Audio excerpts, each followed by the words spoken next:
sepse ajo ka një kurajo e cila nga një herë dhe të pa kontrollueshme. Ne e kontrollojmë shumë kurajon.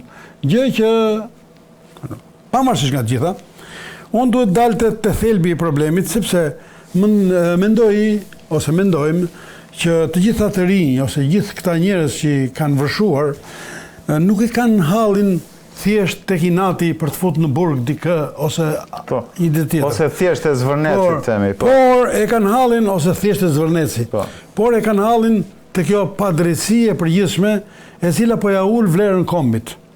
Dhe ne besojmë që kemi disa elemente për cilët ne duhet i orientojmë të rinjtë tanë ose demonstruesit për një argumentim i çik më filozofik për problemet për cilat e pengojnë këtë komb që teci përpara. Për shembull, ne propozojmë që një lloj slogani, siç ka bërë Pashkovasa në atë kohë, Feja shqiptare dhe shqiptaria, ne pretendojmë që partia e shqiptarëve duhet të jetë shqiptaria. Edhe që ta realizojmë këtë element, që është një slogan i karakterit filozofik, ne së pari duhet ulim rolin e tepruar të partive, të cilën ndonë se janë organizma me interesat ngushta përballë, edhe përmbajnë një filozofi diktatoriale, e cila në këto 30 vjet demokraci ka luajtur një rol të jashtëzakonshëm vetë kryeministri, i cili është bërë më i madh i mundshëm, i cili shuan frymën demokratike në parti, përgatit skalione ushtarësh të bindur, ku dhe pas fitimit të zgjedhjeve krijon premisat të udhëheqjes së shtetit me të njëjtin stil antidemokratik, me sistem piramidal me kokë poshtë. Për të shpëtuar nga kjo eksperiencë e keqe, siç e kanë kuptuar edhe demonstruesit, ne duhet të ulim interesin e rolit për partinë mbi popullore, duke i hequr të drejtën me kushtetut të zgjedhjes së kryetarit të partisë, të paktën kryeministër, për t'i hapur rrugën formës së zgjedhjes së kryeministrit brenda partisë sipas platformës më eficiente dhe progresive të drejtimit të shtetit. Gjithashtu, për të ruajtur balancat në mes kryeministrit dhe presidentit në kushtetut të dashur demonstrues, duhet kemi kujdes se duhet vendosur zgjedhjet të sistemit referendar, duke i hapur rrugën zgjedhjes së presidentit nga populli. Propozojmë krijimin e 2 dhomave, duke lënë në të njëjtin numër deputetësh, por brenda tyre të zgjidhet dhe dhoma e senatorëve, të cilat do të luajnë rolin e certifikimit të ligjeve kur ka një majorancë të madhe dhe të pakontrollueshme. Këta senatorë duhet të zgjidhen në mënyrë referendare sipas kritereve që ka bota mendoi se sistemi rumun presidencial është më i ekuilibruari. Për forcimin e ndarjes së pushteteve, sistemi juridik nuk duhet mbështetet në organizma juridik siç janë SPAK-u e të tjerë, që të humbim legitimitetin e sovranit dhe pambarësuar këtë sektor jetik nga varësia e huaj. Mendojmë të krijojmë sektor klasik të shtetit si prokuroria dhe gjykata e lartë siç kanë qenë më parë, duke ndjekur rrugë referendare sipas sektorëve juridik. Të drejtën referendare e kanë vetëm anëtarët e sektorit juridik me votim të fshehtë. Sektori juridik duhet të jetë në nomenklaturën e presidentit siç dhe shka qenë. Në kuadrin e etikës individuale dhe profesionale në shërbim të atdheut, propozojmë ngritjen e institutit gjithkombëtar me sektor gjithëpërfshirës në interes kombëtar siç janë ato juridik, financiar, tekniko-profesional, arbanologjik, arsimor e tjerë. Ky institut duhet të përbëhet me specialistët më të mirë dhe me eksperiencë të vendit, duke mos përjashtuar studiuesit e huaj me eksperiencë ndërkombëtare dhe origjinë shqiptare. Mendojmë se në krye të këtij instituti gjithëpërfshirës të jetë Akademia e Shkencave, me kuadër të reduktuar dhe të zgjedhur në raport me shërbimet e kryer për vendin tonë. Akademia e reduktuar dhe e përzgjedhur duhet të zgjidhet me formën referendare si pas punonjësve të sektorëve shkencor që punojnë, e cila në të vërtet do të ishte senati shkencor i institutit mbarkombëtar. Ky institut, së bashku me Akademinë e Shkencave, duhet të kishin cilësinë e një parlamenti shkencor me vendimarrje të njohur ligjërisht nga kushtetuta. Personeli i këtyre institucioneve duhet të jetë i krahasueshëm në numër me deputetët legjislativ.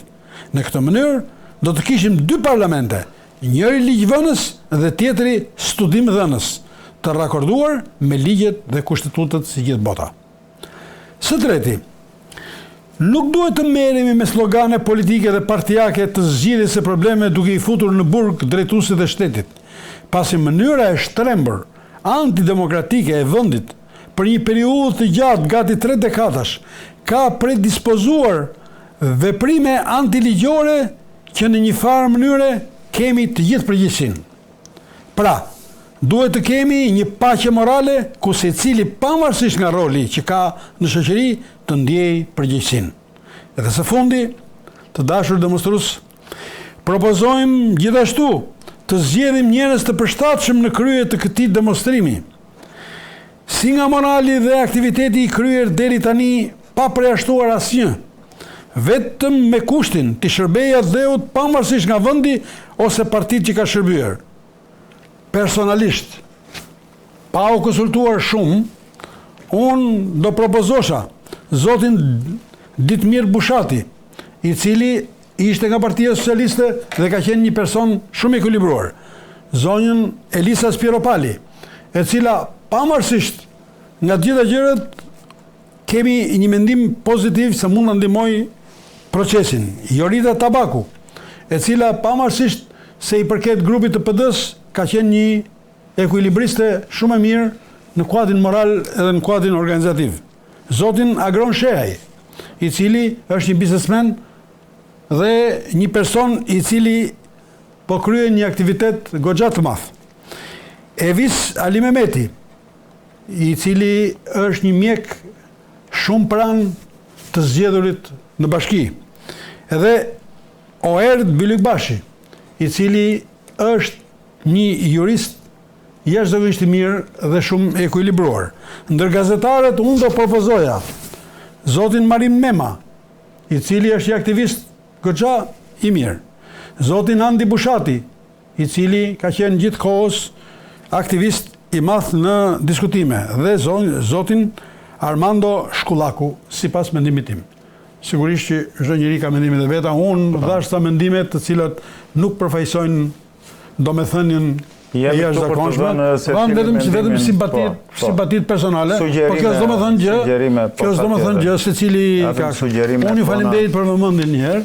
Dhe jemi gati që të mund t'ja japim zotit Guri. Patjetër. Zoti Guri, mendimi juaj. Mendimi im është që situata në Shqipëri nuk është se u mbars edhe Mali po odhi 1000, siç ekziston kjo shprehje ur popullore. Këtu Mali ka pjell me mira dhe aq sa individ ka, apo shtresa caktuara ka, klasa, komunitete ka Shqipëria, aq ka të prekur nga një marrëdhënie e ashpër, nuk po të marrëdhënie rrugëqësie, sepse janë termat e emisionit tonë, a një marrëdhënie e ashpër të një ballafaqimi këto 36 vjet, ku Shqipëria si Europa në të njëshin, sot nuk është më as si Europa, pa as si vetvetja. Bile është më keq se sa vetvetja e saj. Çka qenë? Po, juve morën një shembull dhe thatë që pse mos kemi dhe ne risorte. Si atje, jam ndjer del xhelos. Kam qenë dhe në Turqi dhe në Itali. Po që për risorte, jo se kemi një lloj. Pse mos i kemi? Po, dakor. Fafa risorte është i tillë, si ato që po the. Po. Po në Fafa shkon çdo person. Po. Çdo person dursak shkon para lokalit Fafës, brenda lokalit Fafës, po dojë të flej atje, ndërkohë që është risort. Kam qenë një herë, kam parë dhe është shumë i mirë pritur atë. Pra, atje vend siç vend Turqi, si Fafa ka me dhjeta, si e të tjera ka dhe Shëngjini, ka dhe diku. Ndërsa ajo që ngrihet banori sot, duke filluar le të themi rrethanat sikur jemi në proces. Në proces historik tuan janë rrethanat, pastaj edhe mbahet mendimi dhe vin ke ke emrat apo ke programe. Kemi një butrin ku nga kryeministi aktual në bashkëpunim të dy krahët në bashkëpunim, bën në 2008 këta ndërhyn në kushtetutë